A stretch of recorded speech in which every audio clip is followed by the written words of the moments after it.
Yes, good evening, everybody. So we're going to continue our class on divisional performance. Divisional performance. Yes, divisional performance, as I always say, is also a very simple topic in performance management. Once you understand the formulas, what you need to do at time, you will not find it difficult, and it's very simple.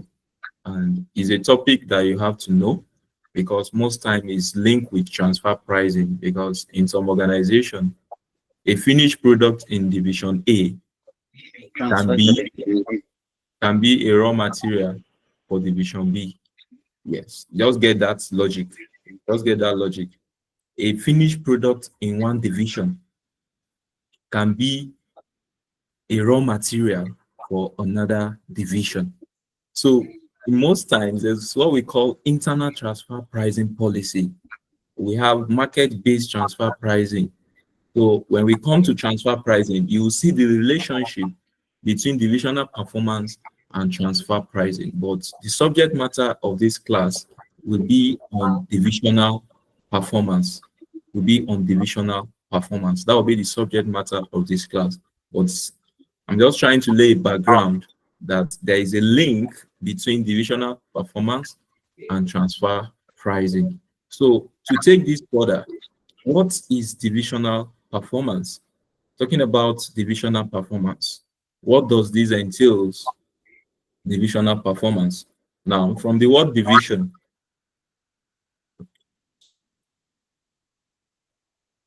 from the word division, organizations are often divided into divisions.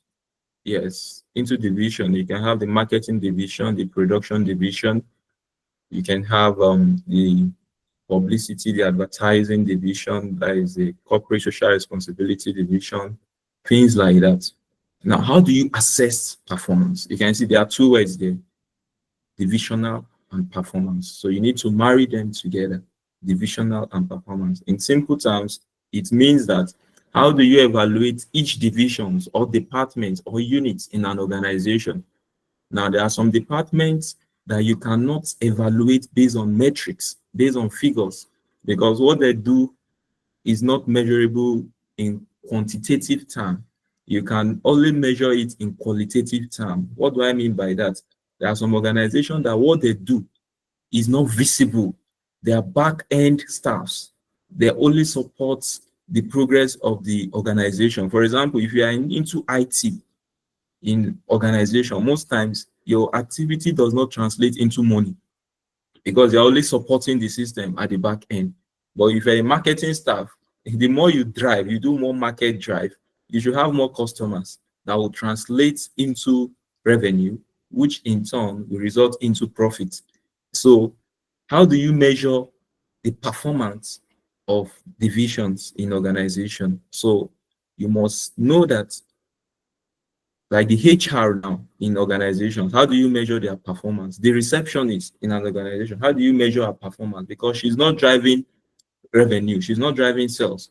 So you can measure such performance through certain non-qualitative factors, KPIs, such as the response time to customer is a way you can measure such people. How does our IT, their quick response time to break down in network, how do they respond on time? So you can measure how some of these non revenue driven units perform through their response time to customers. When there is downtime, how do they respond quickly? How do they restore the system back to normalcy?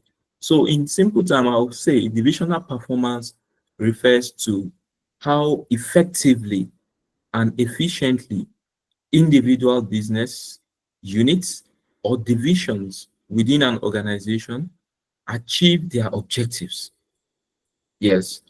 So how does individuals or divisions within organization achieve their objective? What are the parameters we've put in place to see that your goal, your set target is achieved. So it involves measuring the success of each division in contributing to the overall goal of the company. There's what we call goal congruence. Goal congruence. If you study through your Pathfinder, you see this word coming over and over again. Goal congruence is everybody in a team working towards the attainment or the achievement of the organization goal. What is your mission as an organization? What is your goal as an organization? How are you trying? How are you striving to say that you you achieve this? You achieve this. So when we talk about divisionalization, it involves the decentralization of decision-making powers. You know, you can have a fusion of power at the top, but for the workload not to be on you, only you have to do what we call division of labor. You create other units to support the system at the center. So when we talk about divisionalization, it's a system in which we decentralize decision-making powers or decision-making process to divisions, so that each division will have certain level or degree of autonomy. It means for you to operate, you don't have to run to the center to seek permission.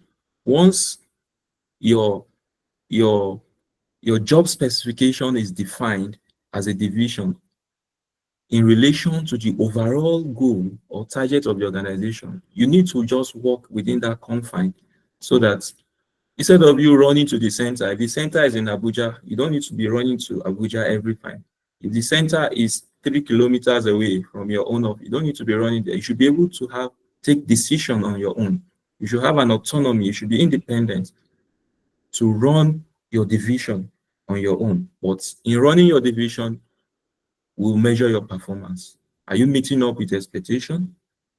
All this will take place. So a divisionalized company, therefore, is one whose organization and operations are segmented into semi-autonomous units. You know, let's use an institution as an example. In a university, in a polytechnic, in a college of education, there are various departments. You have the Senate, break down from the Senate into various faculties into various departments. Yes, like that. So it's decentralizing the power at the top into various units with their own autonomy, with their own independence to carry out their responsibility as expected. So if you observe the organogram of your organization, if you work, every organization is expected to have an organogram. Yes. So you see at the top, maybe the chief executive, break down to various directors, break down to various units, and the rest of it. So that is how divisionalization work. So that is how it work.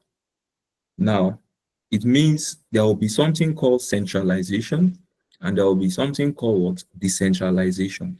So centralization is the tendency to restrict the delegation of decision making in an organization.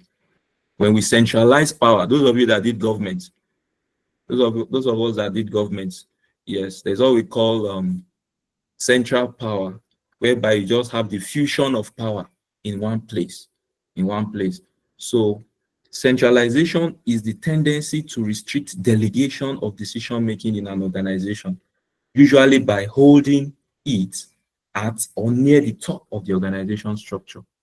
That is centralization.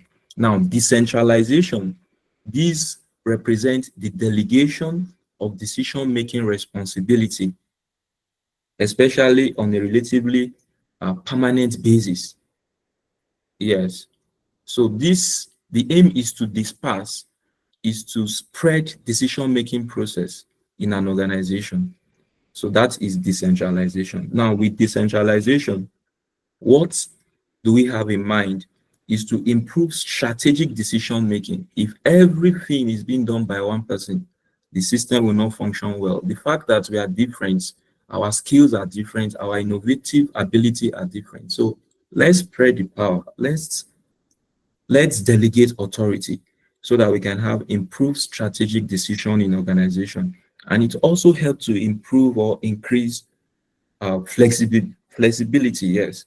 And it also helps to reduce communication problem.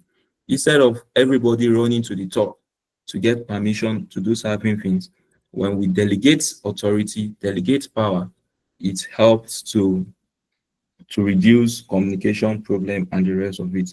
So there are quite a number of stories to discuss as it relates to this, but based on analysis, the point of focus is what I will delve into now. Now there are various there's what we call cost centers, or there are various types of responsibility centers. Let me put it that way. Responsibility centers. But before then, let's talk about responsibility accounting. So this is not in my slide. Let me see how I place it here. Responsibility accounting.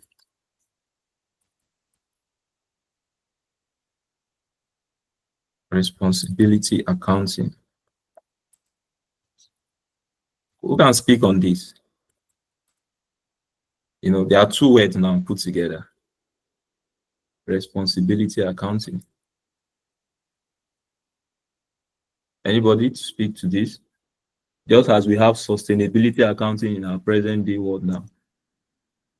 So when we talk about responsibility accounting, what are we referring to? Yes, can I get somebody to speak to this? It's a very clear word that we should know. Responsibility accounting.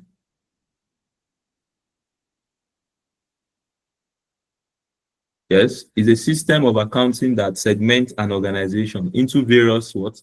Responsibility centers. Into various responsibility centers. Responsibility accounting is a system of accounting that segments an organization into various responsibility centers.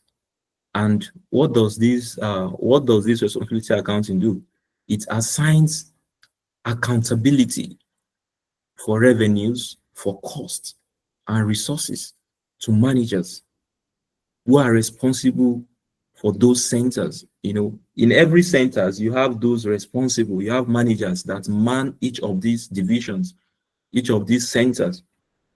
So every organization will always call the managers for performance review.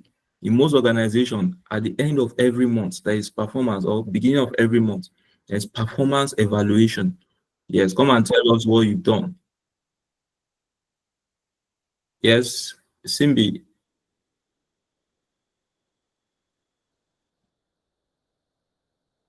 your hand is up. So there is it's performance evaluation. So responsibility accounting is the term that is used to describe a system of decentralized authority with performance of the decentralized unit, those divisions. How do we measure their performance? So we measure their performance in terms of accounting results. Accounting results. So there are certain costs that are traced to individual managers who are primarily responsible for making decisions about the costs in question. So responsibility accounting aims to provide accounting reports so that managers will be aware of all the items which are within their areas of authority.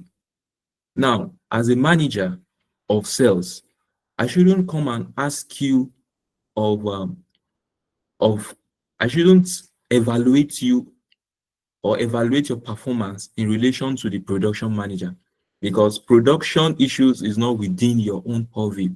So You should be accountable to everything under the marketing division.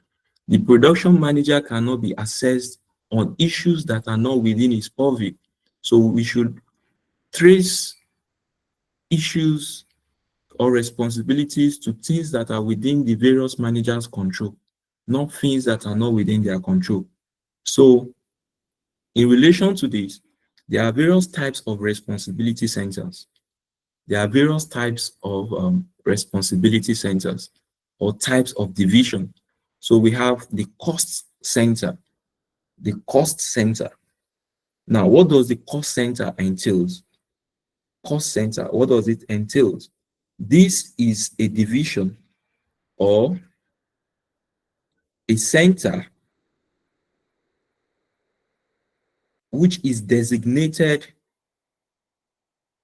in relation to cost, only cost alone, only expenditure. This is a cost center that incurs only costs, only expenditure, but does not have revenue. They don't they don't drive revenue. That is, they are just collecting costs. We invest in them, we incur cost on them, but they don't bring in revenue. So they are termed as cost center, cost center. For example, if you look at the slide, I put the IT support department of an organization. Yes, the IT.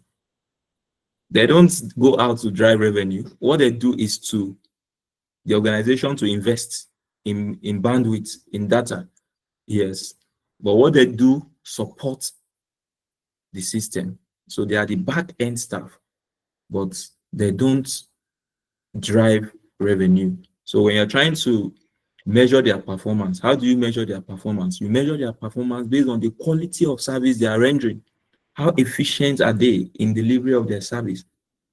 Because if you want to measure their performance based on profit, based on return on investment, based on residual income, it's not possible because they don't drive revenue. They are only incurring costs. They are only incurring costs.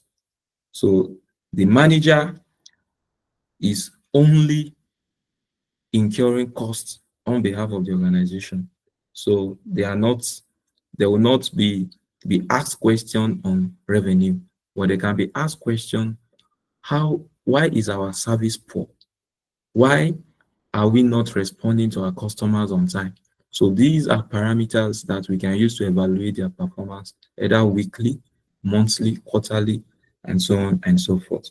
So also we have the profit center. The profit center. The profit center. The profit center, this division has both costs and revenue. They have both cost and revenue future. They incur costs and they bring in what? Revenue. That is the profit center. So the manager does not have the authority to alter the level of investment. That is the profit center for you. The profit center is a segment of a business entity by which both revenue and expenditures are controlled. So it differs from the cost center in that the revenue also is accumulated and thereby a profit is established within that particular division. So you can evaluate their performance in terms of profit. So if you look at the slide I put, how do you measure them? You can measure them based on total sales, market share, profit, sales variance, working capital ratios, and non-financial performance indicators, that is NFPI. They are non-financial performance indicators, such as the quality and customer satisfaction. You can measure them in that light likewise. Also, we have the investment center. This is a division that has both cost and revenue, likewise, and is a profit center controlling both revenue and cost.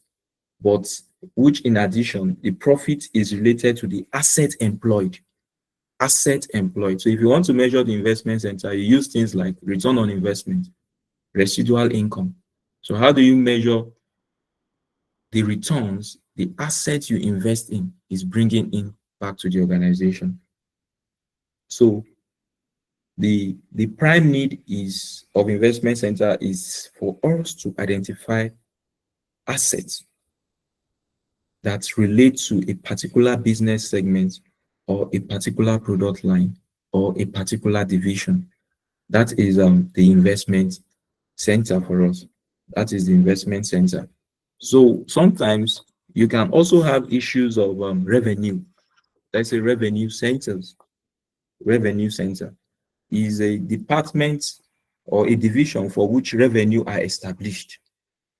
So their focus is on driving sales.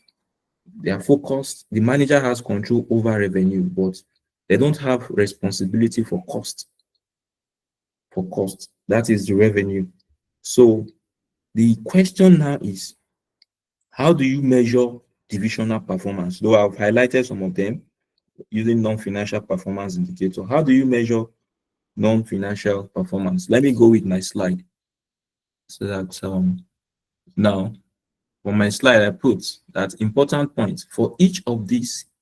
Care must be taken to assess managers on controllable factors only, on issues that is within their own jurisdiction. So, for example, the manager of cost center should only be assessed on controllable costs within his own purview. Now, the method of measuring divisional performance, we can have return on investment, ROI, return on investment. This is a similar measure to return on capital employed, which is ROCE, but is used to appraise the investment decision of an individual department. So how do you measure return on investment? Please put down this formula. ROI is controllable profits divided by capital employed. The question is, somebody will ask, what is controllable profits? Any idea? What is controllable profit? Controllable profit. Any idea about what controllable profit is all about?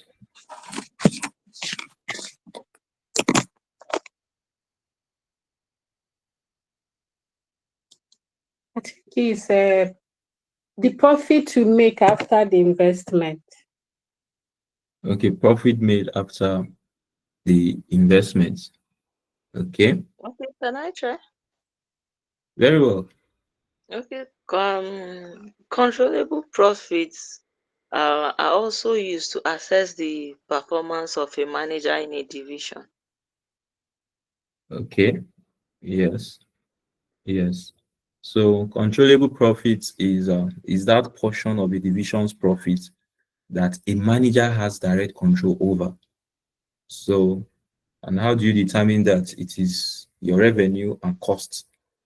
Yes, the difference between your revenue and cost that the manager can influence through its decision making process. So through its decision making process. So in a question, you'll be given profits, and in the question can come dicey. Yes, because there's what we call accounting profits. Accounting profits. Accounting profits is the profit you derive after depreciation. When you less depreciation, take note of that. Now, I think when we're talking about FM, financial management, I made mention of cash flow. Yes, I think I showed a formula in cash flow that the profit before deducting depreciation. Yes, I showed an expression, an equation that cash flow is equal to accounting profit plus depreciation. So for you to get accounting profit, it will be what? It will be cash flow minus what? Depreciation, and you get your accounting profit. So any profits that you deduct depreciation from is termed as accounting profits. That is why the tax people will always add back depreciation. Yes, if you are doing cash flow, you always add back depreciation because it's a non-cash item. If you're doing cash flow in FR, so just take note of that. Questions can come in that light. So controllable profit is usually taken afterwards depreciation, but before tax. However, in the exam, take note of this keyword. You may not be given this profit figure. So you should use the profit figure that is closest to this. So assume the profit is controllable unless told otherwise. So when you see questions in your exams, just profit. Use it as your controllable profit. Don't begin to wander around. Yes. Just use that profit, except where there is a note to that, that the profit given in the question is this, is that. Then you now apply this. But you must note that controllable profit is usually taken after depreciation, but before tax. So when you have a profit, you less depreciation, you have your controllable profits. Then, but before you less your tax, if you've done financial accounting, you understand most of this. So what is capital employed? Capital employed is the total asset less current what? Liabilities. Most times, students often confuse capital employed with working capital. Now, what is the formula for working capital? Anybody to help me? The formula for working capital is what?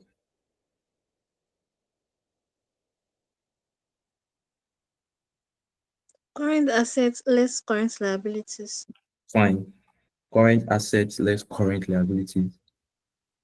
That is the formula for working capital. But now, what is now the difference between this formula and capital employed formula and working capital formula?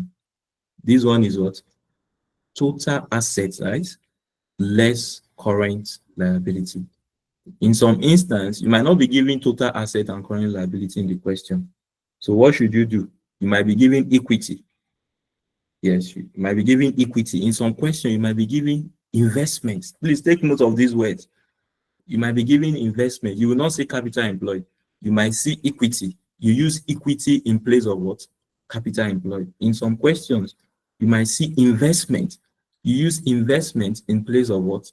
Capital employed. In some questions, you might see net asset, which is your total asset minus, but they might not give you the variables of total asset and current liabilities. They can just state is this. What do you do? Just get your profit, divide by what? By your ROI. Take note of all of these things I'm saying, so that as we look at questions, you get it right. So non-current asset replacement cost or net book value. So the value of asset employed could be either an average value of the period as a whole, that is looking at the asset at the beginning and at the end and looking for the average, dividing it by 2, or a value as at the end of the period. So an average value for the period is preferable. However, in the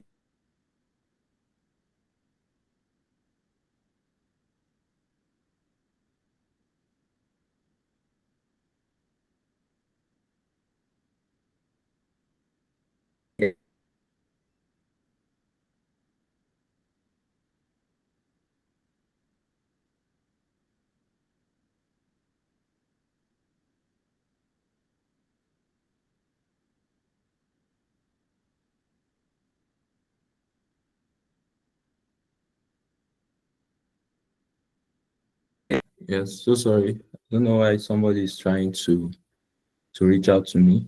I've rejected the call anyway. Yes. So let's take note of most of these things. So let me don't talk too much. Let's proceed to the business of today. So, for example, we can have this question. Can somebody read? This is a question. Can somebody read? An investment An center, investment. okay. An investment center has reported a profit of $28,000. It has the following asset and liability. Non-current assets at net book value, $100,000. Inventory, 20,000. Trade receivables, 30,000. Trade payable, 8,000. Required. Calculate the return on investment for the division. State any additional information that would be useful when calculating the return on investment.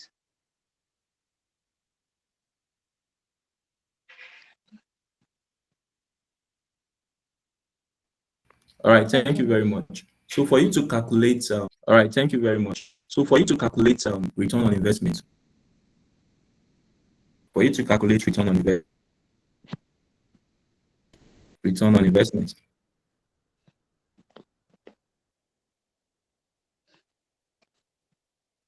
you need your controllable profit, right? And what? Your capital employed. You need controllable profit and capital employed for you to get your ROI. Now, coming to the question, do you have any element of profit?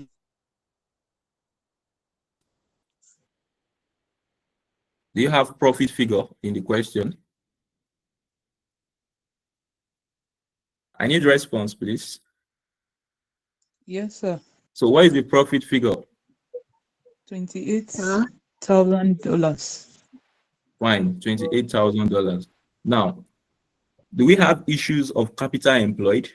Based on the variables we have, can we determine capital employed?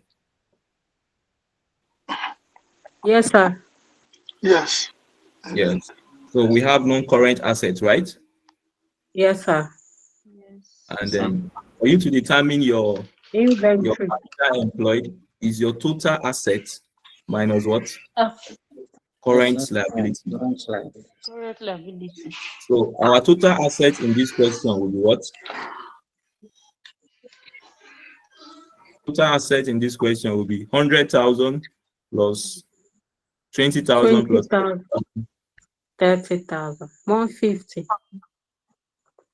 that is our total asset. The current liability is what? Trade payables, 8,000. So trade receivables, and your capital employed is what now? Is 142. Is 142. So it's given freely here. So where it is not given freely, you work for it, please. As we've mentioned individually. So the solution is what?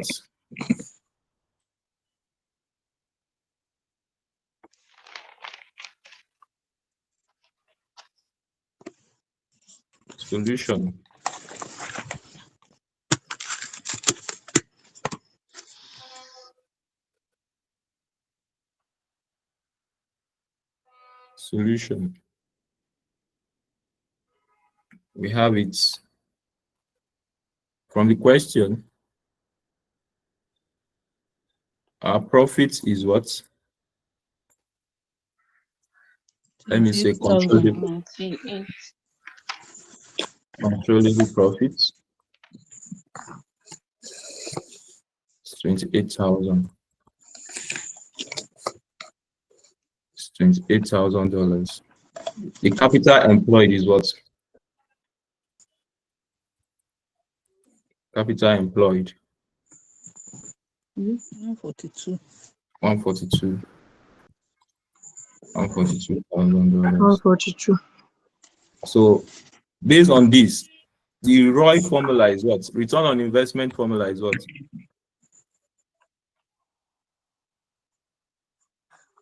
Is controllable profits Divided by capital employed.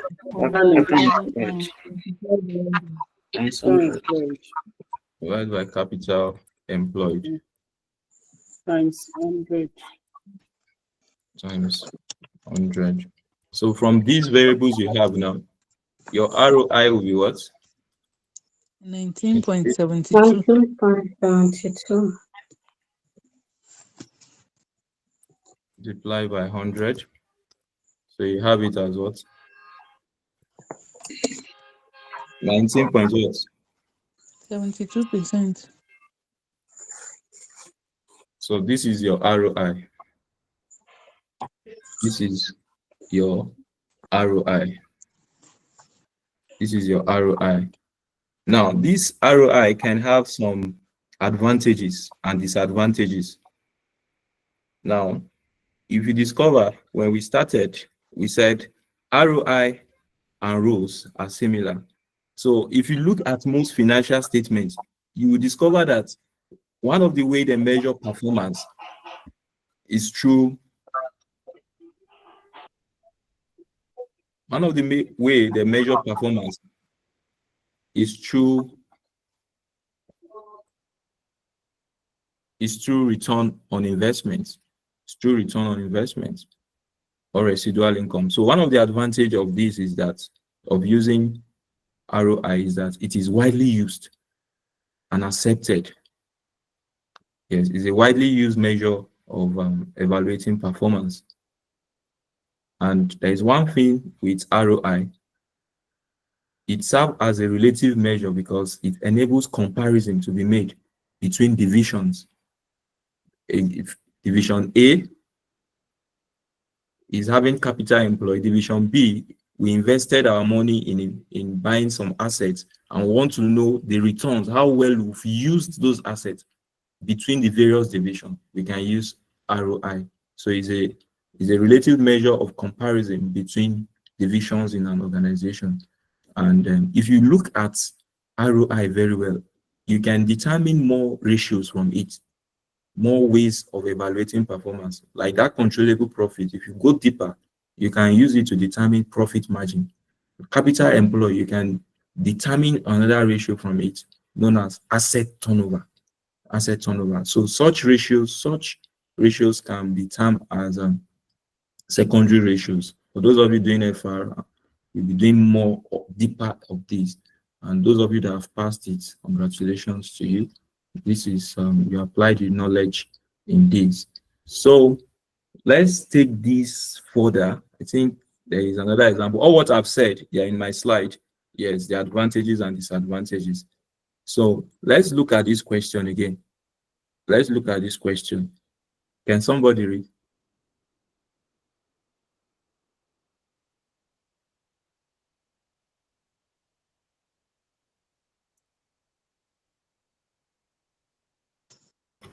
I'm using my phone. I can't see very well, so I can't read.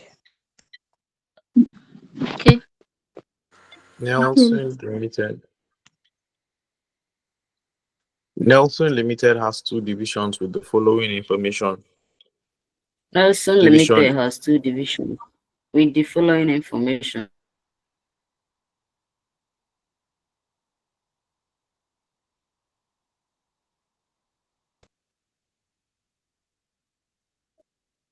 Madam Nobu, you can continue. I think network fluctuation is making the delay, the sound delay, yes, to reach some end.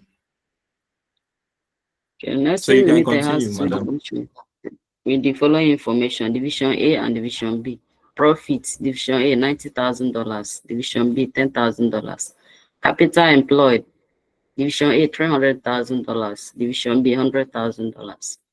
Return on investment: Division A 30%, Division B 10%. Division A has been offered a project costing $100,000 and giving annual returns of $20,000. Division B has been offered a project costing $100,000 and giving annual returns of $12,000. The company's cost of capital is 15%. Divisional performance is judged on return on investment, and the return on investment related bonus is sufficiently high to influence the manager's behavior. Required: A. What decisions will be made by management if they act in the best interest of their division and in the best interest of their bonus? All right. Thank you very much. Now, B. let's What analyze. should the managers do if they act in the best interest of the company as a whole? All right. Thank you very much. Let's analyze this question before we go ahead to solve. Let's analyze it very well. Now, we have profits for division A and B. Capital employed existing is this 300. Now, what is this capital employed? It is your investment in assets. Yes, your investment in assets. That is your capital employed. in case somebody might be imagining that, what is this capital employed all about? It's your investment in assets to run your business for the purpose of running your business. So that is capital employed. That is capital employed. Now, when you look at this question, we have ROI. This is the existing ROI. Now, the question is now saying Division A has been offered a project costing $100,000 and giving annual returns. It means this project, if they should embark on it, it will yield annual returns of what? 20,000. That is, if they should invest in this 100,000, if they should invest 100,000 in a new project, investing 100,000 in a new project means that what? Capital employed will increase for Division A to the tune of what? 400,000. You must understand the statement in that light. It means that what? You are putting in your money in an investment. You have an existing investment which make up 300,000. Investing additional 100,000 will make this to increase to 400,000. This additional investment will yield an annual returns of what? $20,000. Annual investment of $20,000. Now, Division B has been offered a project cost likewise. Now,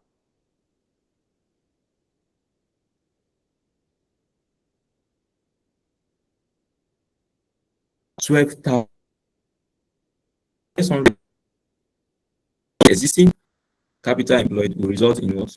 200,000. It means, and also is 15% cost of capital, COC.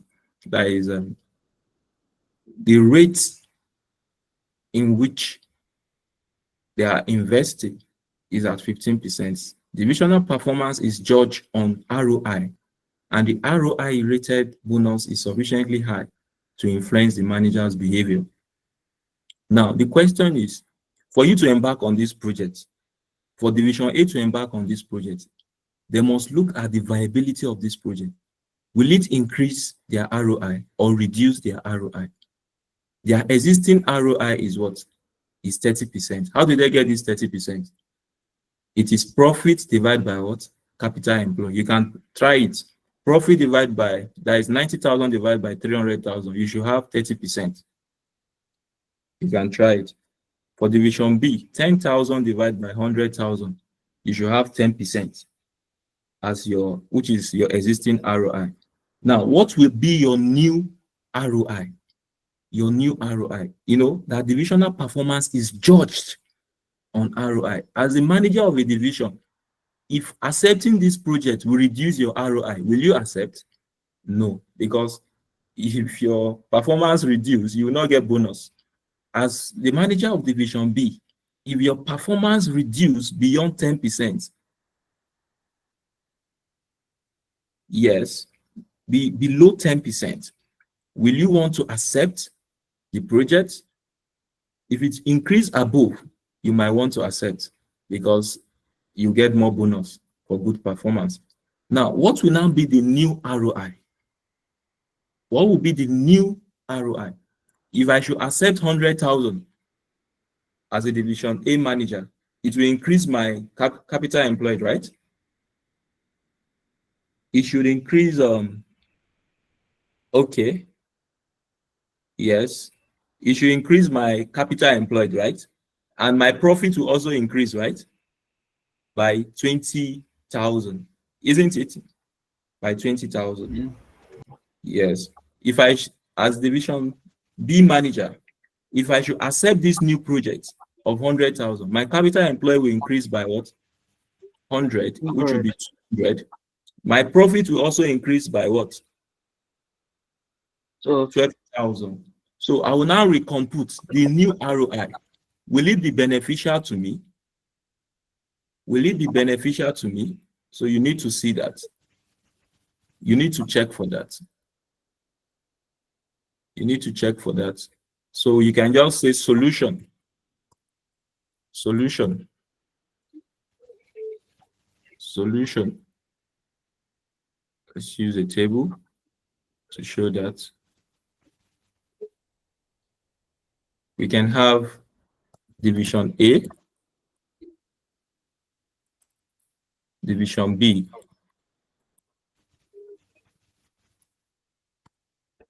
The old ROI is what? Old ROI for division A is 90 divided by what? 300. 100. I think 30%. multiply by It's 100, 30. 30%. For division B, it's 10 divided by 100, multiply by what? 100. You have what? 10%. 10%. So the new ROI will now be what? Will be 90 plus 20, which is the increase in profit. Isn't it? For investing 100,000, you have profit of 20,000. So the existing profit plus the new profit divide by what? The existing capital employed plus the new capital employed will give you what? What will be the result? 27.5%. 27. Okay. Yes, everything should multiply by 100. Then when you do that, you have 27.5%. Now, let's move to B. The existing profit is what for B? 10, right? The new profit will be what? 12,000. You can see it here. See it. The existing profit is 10,000, right? The new profit is 12,000. 12,000. Sorry, I'm just writing it in short form. Divide by what? The existing capital employed is what? 100. 100. See it here. See it here. 100. The new capital you are employing is what? 100. 100. So when you add, you have it as 100. All multiplied by 100. You should have what? You should have what? 11. 11%. Okay, 11%. 11%. Now, on your own, assume you are the divisional manager of division A. Looking at your existing return on investment and return on investment, what will be your decision? What will be your decision? Will you accept this new investment or reject it? You accept it. I'll reject it. You can see, I have two managers now. So one of the manager is saying she will accept. The other manager is saying she will reject. So the manager that is accepting, why are you accepting? And I'm accepting because I'll get a higher. Okay, 30-27. I'll reject. That division A we should reject. Division Reject B we will division accept. A. Sorry, please. Reject Okay. division A. We reject division A and accept division B. Okay, so the other manager is now succumbing to. Showing I did not see it very well. I have question. we'll just concentrate on hold ROI in division A and forget Yes. about nil. But in Yes. division B, we were back on nil ROI and ignore the hold ROI because it has the higher return on investment while comparing.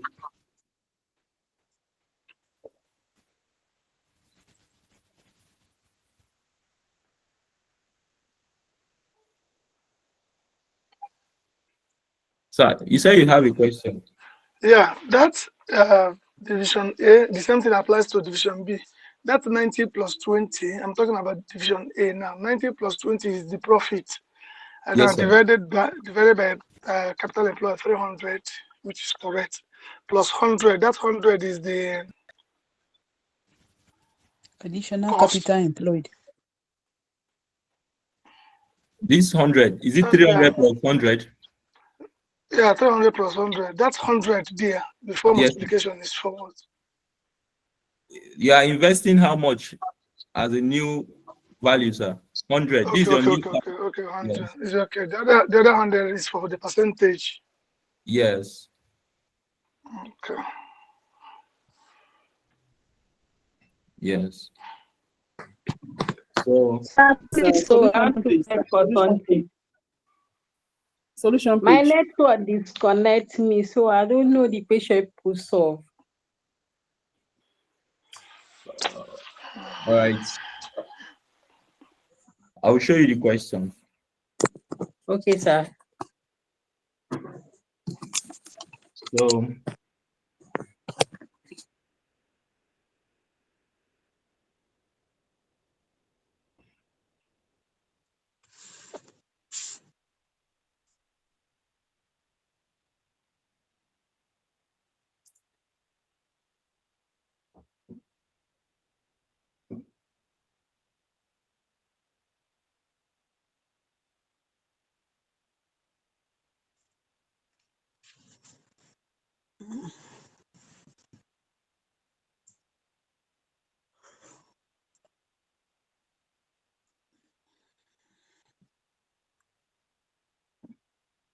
So are you through with the solution page, man?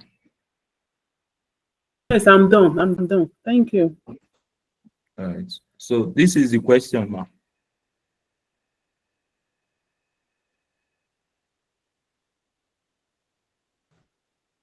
Have you seen it?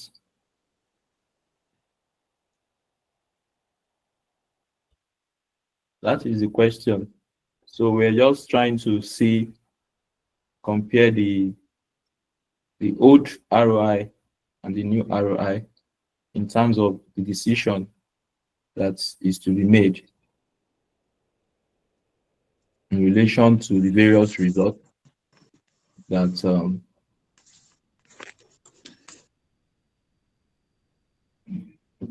that we derive. Yes, that we derive.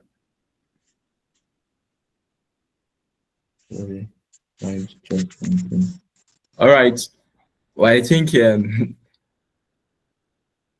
the question is that what decisions will be made by management if they act in the best interest of their divisions and in the best interest of their bonus? So they will have to go for. Now, what should the managers do if they act in the best interest of the company as a whole? In the best interest of the company as a whole, what should happen? What should happen if we are to act in the best interest of the company as a whole? Now, in terms of profits, are we going to have increase in profits? Yes, sir. Increase in profit above the existing one, right? Yes, sir. So now, the organization will want to look at profits, but as a division, since my performance is based on ROI, I will want to be biased to the overall organization goal. But the organization as a whole might want to take on with the investment. You can say conflict now. It is called dysfunctionality. Yes, in PM, dysfunctionality, whereby one division is trying to pull the organization back and the other is trying to move it forward. So it means there is no consensus, there is no meeting point between everyone. But since the organization have set a performance measure that it is your performance that will determine your rating, that will determine your bonus, every divisional managers will want to act in the best interest of their division, and that can cause serious problem for the organization, because some managers, even when they know certain decisions will not help the organization as a whole, but will help them as a division, they might embark on that. So will just be the expression in relation to that. Because of time, let me move to this residual income. What is residual income? Please follow this very well. We need all this knowledge for transfer pricing. All this knowledge are required for transfer pricing. residual income. When we talk about residual income, this is it. It is the divisional profit less imputed interest. Otherwise, you can say it is divisional profit less notional interest on capital. Understand the word notional interest on capital. Understand the word imputed interest charge on capital employed. Now, if you look at the earlier question, that the cost of capital is what? 15%. 15%. Let's now assume our capital employed is 300,000. For you to get the imputed interest, it will be 15% of what? Of 300,000. That will be your notional interest on capital. And in some questions, it can be put as imputed interest charge on capital employed. So you will always be giving this imputed or be giving the interest rate. You'll be giving the cost of capital in the question. So you use your cost of capital to multiply the investment you have. What is that interest rate? You use your divisional profit to less your imputed interest. When you do that, you have your residual income.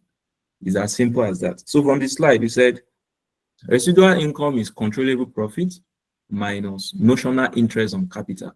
Take note, notional interest on capital can also be what? Imputed interest on capital. Yes, imputed interest charge. That is the cost of capital, the interest charge on it. It can be notional interest likewise. So that controllable profit is calculated in the same way as for return on investment, just as we've computed earlier on, that you can use that approach. Notional interest on capital is the capital employed in the division multiplied by what? A notional cost of capital or interest rates. Take note of that. So capital employed is calculated same way as we've computed for ROI. So the selected cost of capital could be the company's average cost of funds. However, other interests might be selected, such as current cost of borrowing or a target ROI. In a question, they can give you a target. So when the new investment is not meeting up with the target, it means you should reject it. Where it is equal to the target or above the target set by the organization, you should accept it. You should accept it. So let's look at this example. That an investment center has a net asset of $800,000 and made profit before interest and tax of what? $160,000. The notional cost of capital is what? 12%. Required. Calculate and comment on the residual income for the period. Now, the formula for residual income is what? Controllable profit. Controllable profit Profit minus minus notional notional interest interest on on capital. capital. Yes, controllable profit minus notional interest on capital. Controllable profit minus notional interest on capital. So now, for us to do this now, our controllable profit is what? 160. Fine, 160. Our notional interest will now be what? 12% of 12% 800. profit. Very good. 12% of 800,000 will be your notional interest. So the difference between your profit and your notional interest will give you what? Your residual income. Is as simple as that. As simple as that. Okay, yeah, you said that if that capital employed, because I was looking for capital employed, the same thing with the investment center. I mean, Yeah, you said it. yeah, I said it. It's true. So if performance is measured by residual income, the residual income for the period for the period will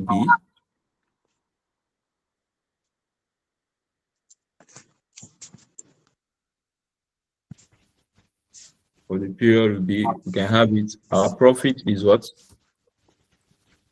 Profit before tax, 160,000. before interest and tax. We have 160. Our notional interest,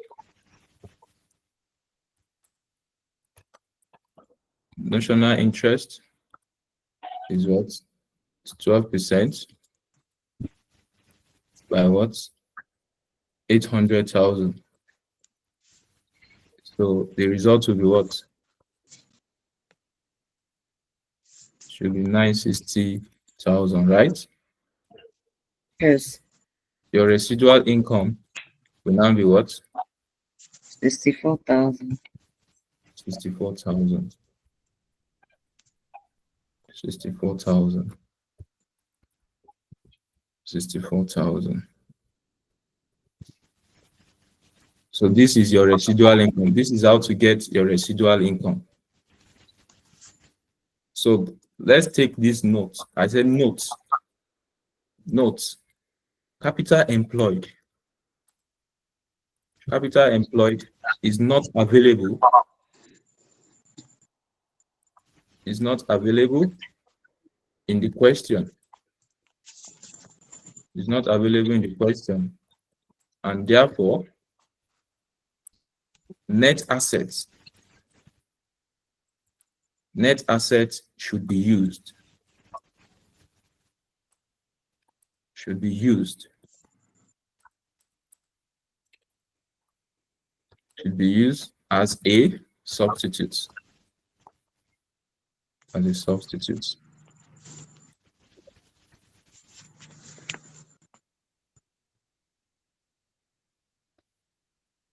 So you say we can also use equity and investment, right? Yes, depending on what the question is giving you. Okay. Yes, the question can give you equity. The question can give you investment. The question can give you, so what the question is giving you, investment, use investment. Once the question is giving you equity, use equity. So that is why we have those options. Thank you, sir.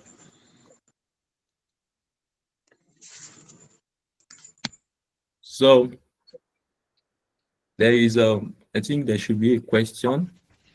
Okay, can we visit the question I forwarded on the platform?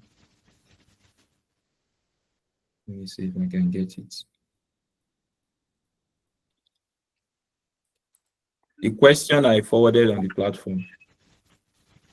The icon question, I think, is May 2023, something like that. Let's see.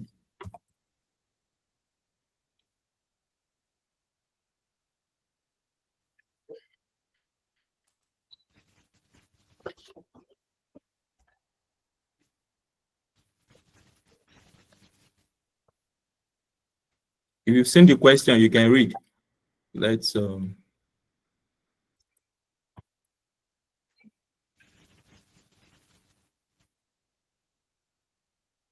Define the following concepts.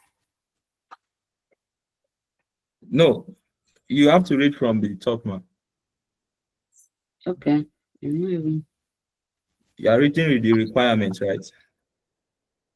Okay, I think that is where it comes from. I think that is the beginning. Yes, you can write down. Okay. Define the following concepts. I, responsibility accounting. II, an investment center. III, return on investment. IV, residual income. B, Ngerige and Sons Limited has 4 operating divisions, which are spread in 4 cities in Nigeria: Lagos, Kano, Gombe, and Enugu. These divisions are treated as investment centers for the purpose of performance reporting. The following information is available.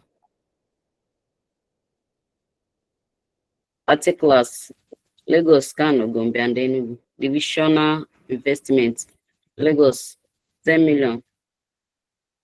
Kano 4 million, Gombe 3 million, Enugu 7 million. Divisional sales. Lagos 53 million, Kano 23 million naira, Gombe 24 million 600,000, Enugu 29 million 400,000.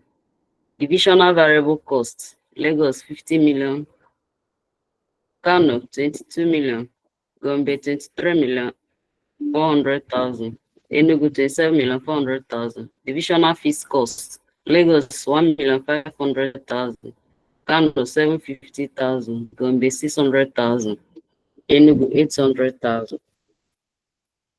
The company's annual fees cost is 1,300,000 naira, which is apportioned to the divisions on the basis of sales. The cost of capital for Ngeringe and Sons Limited is 7.5%. Ignore taxation. Required. Evaluate the performance of the divisions using return on investment method, residual income method, II. Reevaluate the residual income situation of the company, given that the cost of capital is 10%. All right. Thank you very much. So looking at this question, you should be able to define responsibility accounting. We said this is the performance reports for individual managers in a way that identify the factors that are controllable by them. We've talked about that. Investment center, we said, is an operating division within an organization whose the manager has the responsibility for both profit and investment. Yes, within their purview. And the return on investment, let me change my slides. Let's see.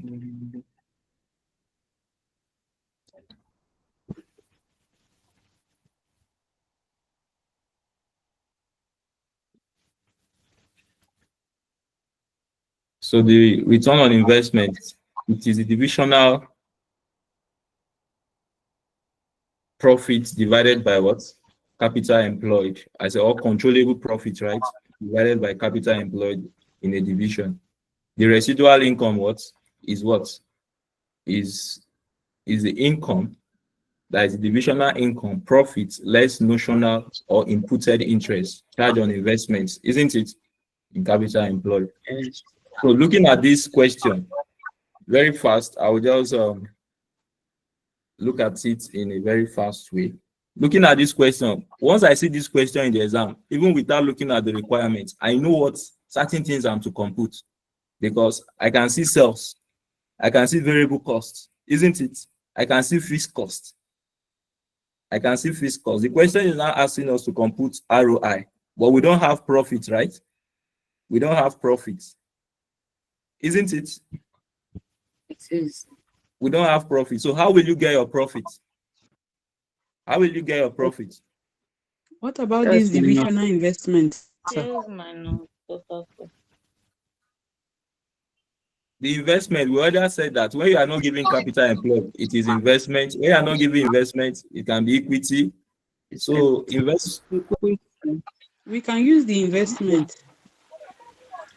So we are not giving profit in this question. How do we get our profit? It is sales minus variable costs. You get your contribution, isn't it? Contribution minus you get your profit. So that is how you determine your profit. You determine your profits. So we want to get our return on investment.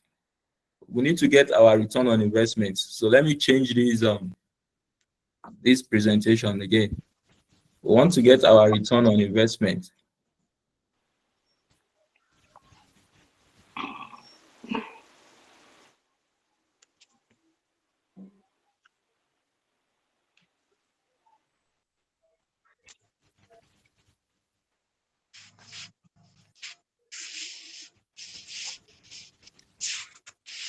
So to get our return on investment, we have it, let's say,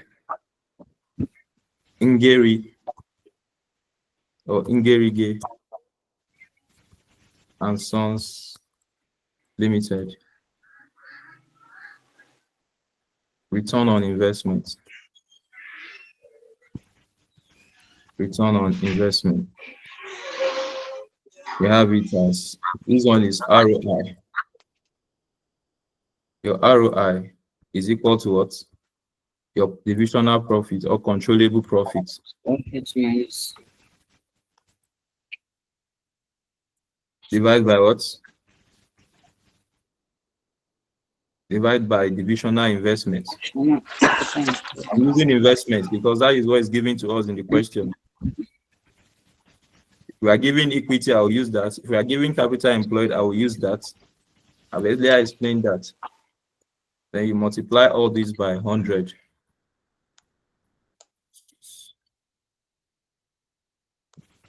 Multiply all these by 100.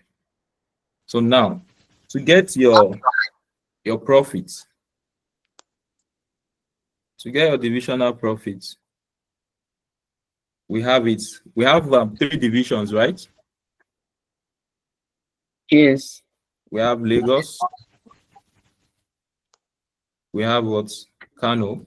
Kano, Gombe, and then 4 divisions. We have Gombe. And we have Enugu. Then our sales is what? The divisional sales. Lagos 53 million. I'll just write them in. Okay, let me put them in full. 53 million, 23 million. And Gombe is what? 24 600. And Enugu is what? 29 400. Now, the divisional variable cost is what? Lagos 50 million. Divisional variable cost. Lagos is what? 50 million. And Kano is what? 22 million. Gombe is what? 23 million 400. And Enugu is what? 37 400. Now, what will be the contribution now?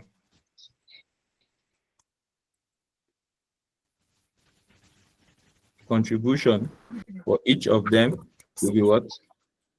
Lagos 3 6 minus Lagos 3 million. So Lagos, we have 3 million. Kano 1 million. Kano 1 million. Gombe is what? 1 2. And Enugu should be what? 2 million. Enugu should be 2 million. So from this now, we have our contribution. Now, we have 2 forms of fixed cost in that question. If you check the question, you have 2 forms of fixed costs. Let me go back to the question. You have 2 forms of fixed costs. Please read very well. You have divisional fixed costs, right? Yes. These are fixed costs that are specific to each division. Now, in general, the company's annual fixed cost is what? 1.3. Which is apportioned to the division on the basis of what? Sales. So how do you do this? The sales, you add the whole sales for the division, isn't it? So you divide it by sales. Like, you divide it by sales. All right, thank you. So, contribution, we have specific fixed costs. Specific fixed costs, that is those fixed costs associated with the division. Now, for Lagos, what is that fixed cost? It's 1,500,000. For Kano is what? 750,000. And for Gombe is what? 600,000. 600,000. And for Enugu is what? 800,000. 800,000. So the other fixed cost, the general, the company's fixed cost, that is the annual fixed cost. Annual fixed cost. Now, the total sales, when you add the total sales, you have what? When you add the total sales, you have what?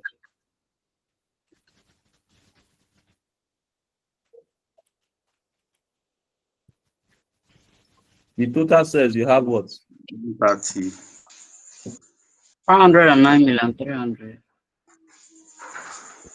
The total sales should be for the whole divisions should be 1.3. The 130 million. Yes. 130 million. So the portion of Lagos in that annual fixed cost will be what? 53 million divided by what? 130 million divided by 130 million. Multiply by what? 1.3 million. Very good. 1.3 million.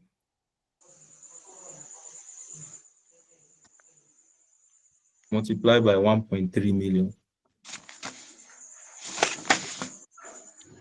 Why not doing that in direct? 53 over 1.3 million. No, I don't want to do it direct. I don't want questions as much. That is why I'm showing it. No. So is it a must? Why did we calculate, or why do we total the whole sales now? That's what I'm saying. You should be for each division. It says which is apportioned to the divisions on the basis of sales. Then if you pick Lagos 53 million, you divide it by 1,300,000. The total sales, sir. The total sales for the whole division is what, sir? 130 million. Total sales for the whole division is 130, and this annual fixed cost is apportioned based on the sales, right? Based on the sales. Okay. So for you to know the portion of Lagos in this 1,300,000, you add everything here. Everything in the. Sorry, I'm not showing that slide. I know. I have my own. Okay, fine. So you add everything in that cells. You now say Lagos 53 all over 130, right? 53 all over 130. It times by that one. Yes, by 1,300,000. You now get how much is Lagos getting out of 1.3? Do you get that, sir? Did you get that? Yes, I got it.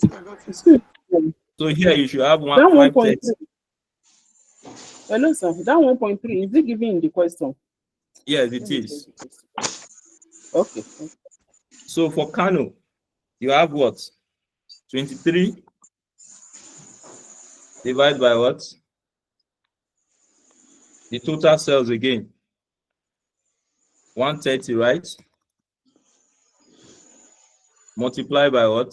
1,300,000. 1,300,000. You have what?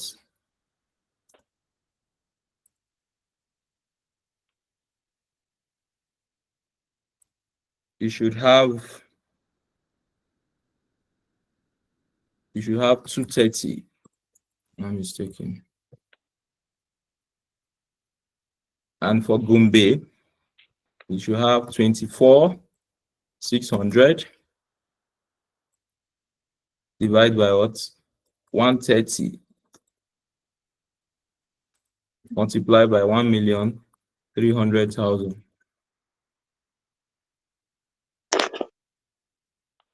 You have 246,000. 246,000. 246,000. Now for Enugu, it will be what? 27? No, that is 29. 29,400. Divided by what? 130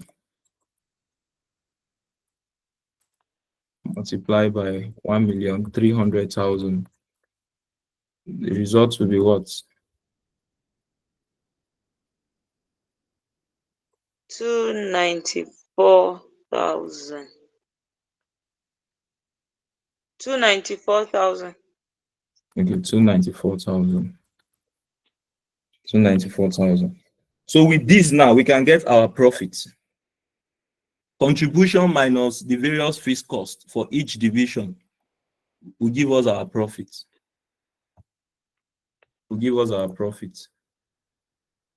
Now, contribution for Lagos, 3 million minus 1.5. Let me put it here, less, because I don't want to start putting brackets in all. Less. So 3 million minus 1.5 minus 530 should give us what? A profit of what? Should have 970. Now for Kano, 1 million minus 750 minus 230, we should have what? 20,000.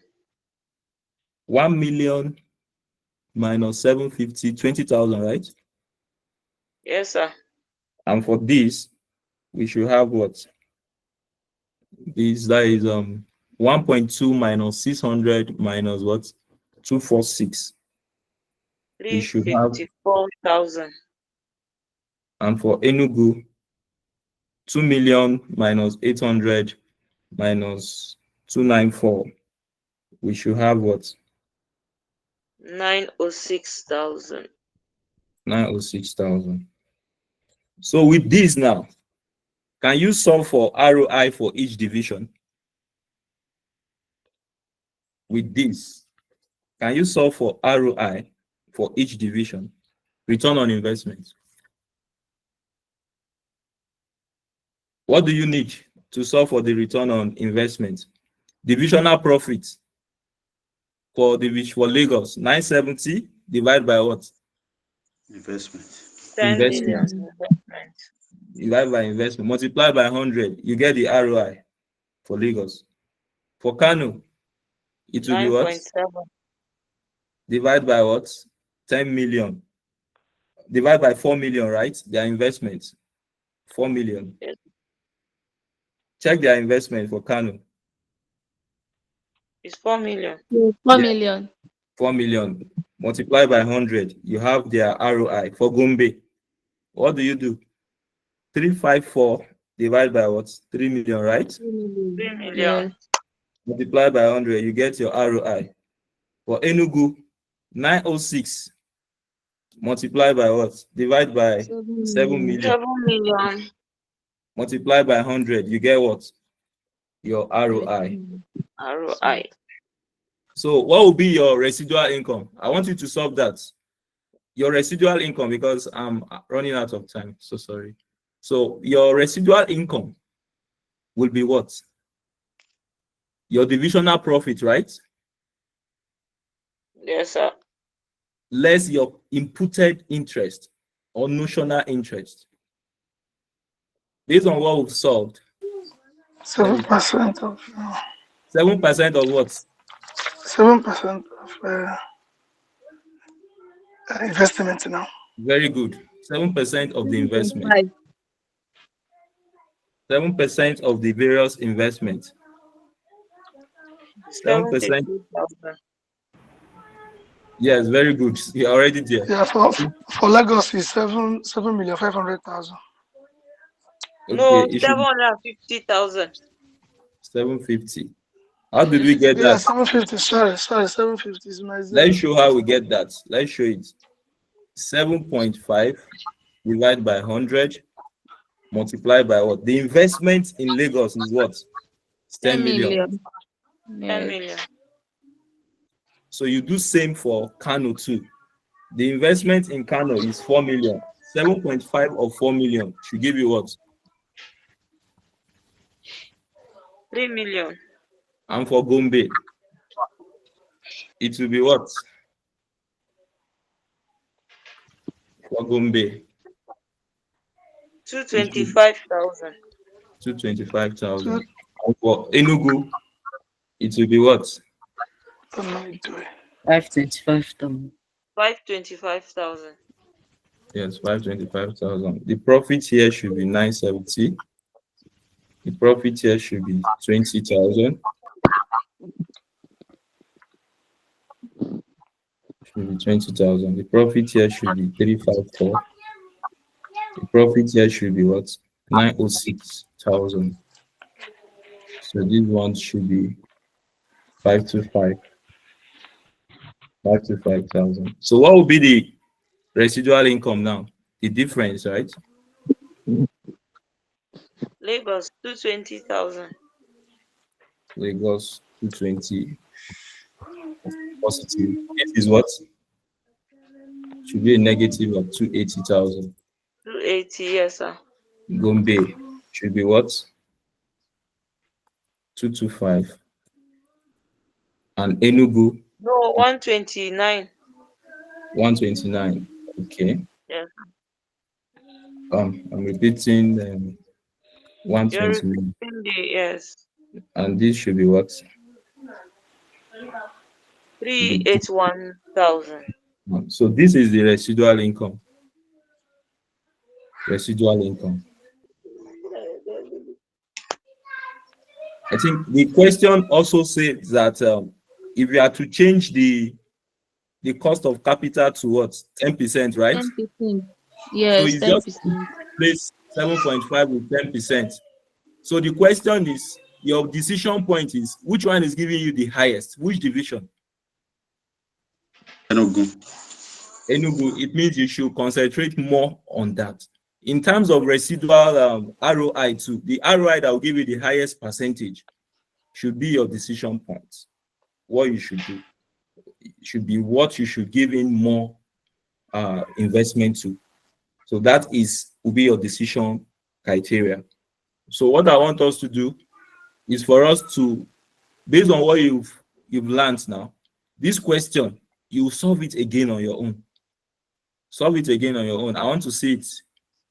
Solve it again on your own. I will send the video to us because some people might not have gotten some things. So I'll forward the video to us. So please, just try and solve it again. I want everybody to solve it again from the examples of solve. You start again from it. I'll send the slide again very soon. I'll send the slide now. So we'll solve again. Then you now go to this question. In case you don't understand, don't jump to this question. Solve from the examples. Then before you move to this question, that is how to learn. You don't just go to the big question. You get frightened by it. Yes. So please, let's do well to study.